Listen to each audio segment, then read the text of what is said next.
My name is Dave Mastrangelo, Principal Second Violinist of the Naples Philharmonic, and I wanted to take that intonation to the next level and talk about scales and arpeggios. All the music that you play other than 12-tone music is comprised of scales and arpeggios. If you like your Mozart,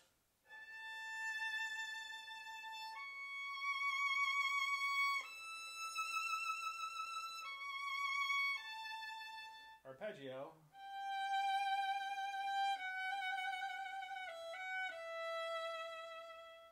and a scale, or Tchaikovsky,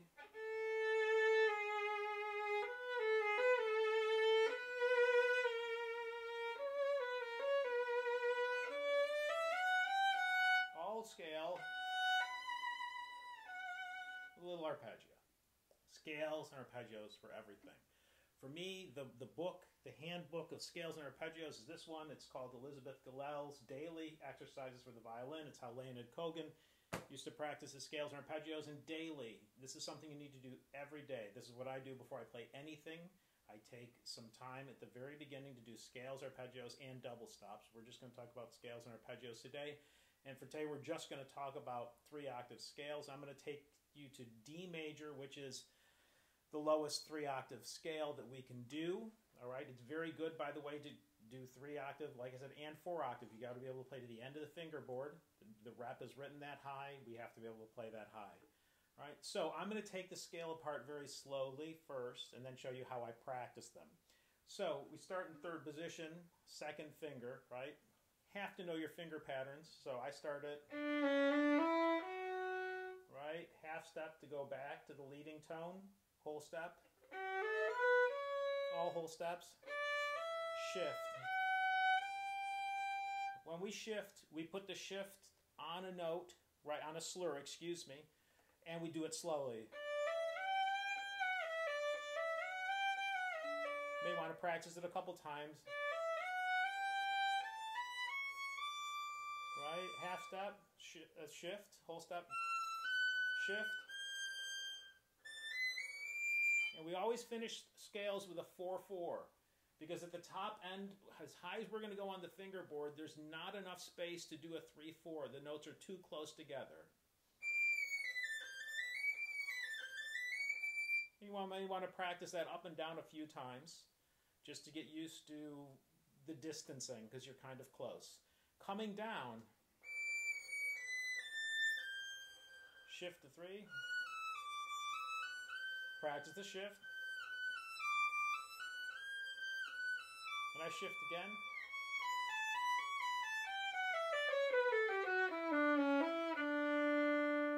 Throughout all of that, I always know what the finger pattern is going to be. And I always shift the whole hand. Coming down, I'll show you one more time. Shift the whole hand. Shift the whole hand. And as I'm coming down, I have the fingers preset in the intervals they're going to cover, which is all whole steps. Just like I talked about in the very first video I did about intonation, if the fingers are already down, they can't be out of tune. You set them down ahead of time. All right, now coming down.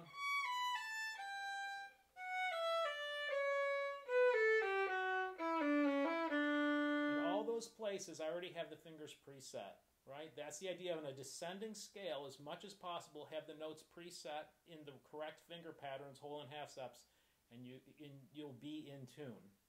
All right, so that's the scale. I practice them 4 notes to a bow.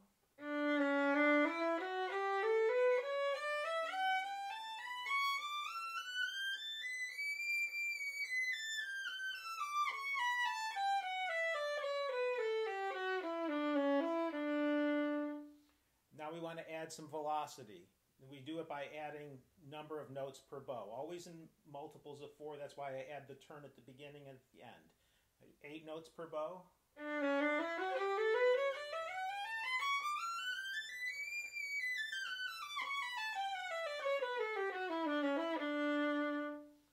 16 notes per bow.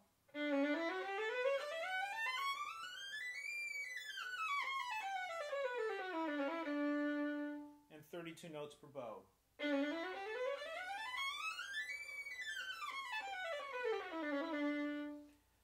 That is how I practice the 3-octave scales. 4-octave scales, same idea, but you have to get a book that has them, like the Galels or the Galamian. Again, 4 notes per bow, 4, 8, 16, and 32. But throughout this, you have to know the pattern, the finger pattern of whole and half steps in the left hand.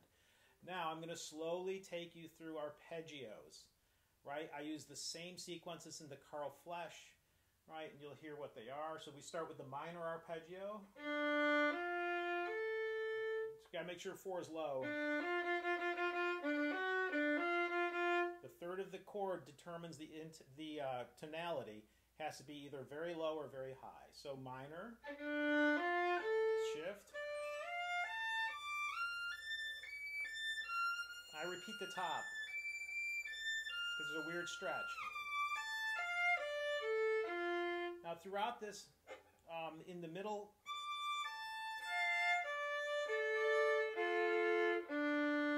always tune your arpeggios by playing any 2 notes across the strings to make sure it's really in tune. All right, so that's I start with a minor arpeggio, then major.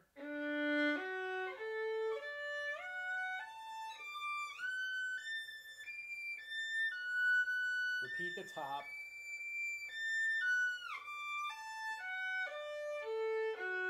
And you use the 6th chord.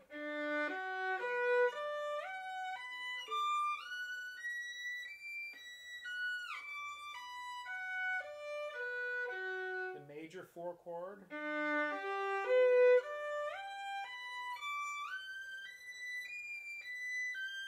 Repeat the top.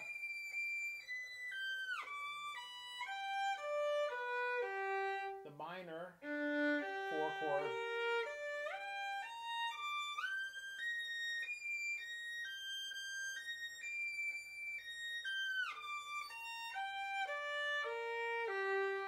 Next arpeggio in the series is the most important one. It's called a fully diminished arpeggio. Your strings are tuned to perfect fifths, but this arpeggio is based on 2 diminished fifths, meaning that throughout this arpeggio, no 2 fingers are located across from each other. There's a constant shifting that has to happen, and you have to know where and how you're shifting. That's why I talk about finger patterns and hand frame. If these are not solid, you're going to really struggle with these arpeggios, and they're all over music. Take a look at the first movement of the Mendelssohn Concerto. This arpeggio is literally all over the place, right? So I do this one. Then you got to get 1 close. And then it comes back. Low, extend.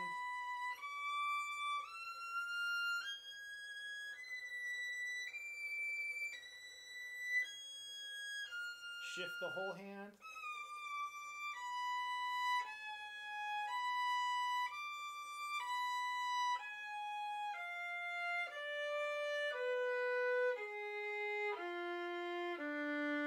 So you notice throughout this,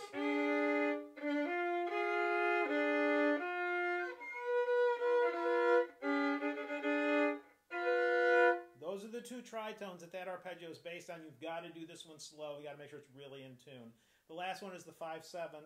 Then it's low, so high 4, low.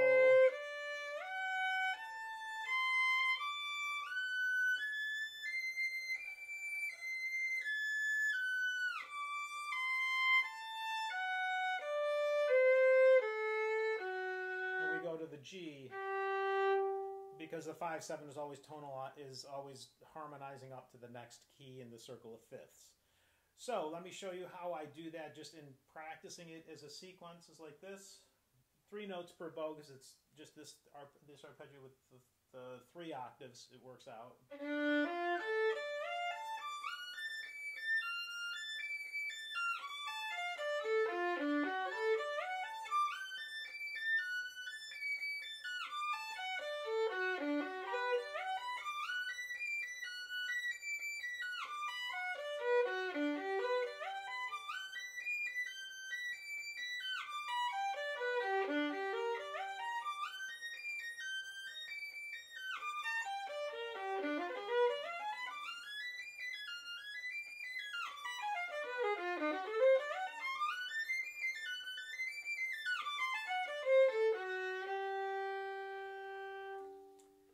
that is D major, the first of the 3-octave scales and the lowest of the 3-octave scales.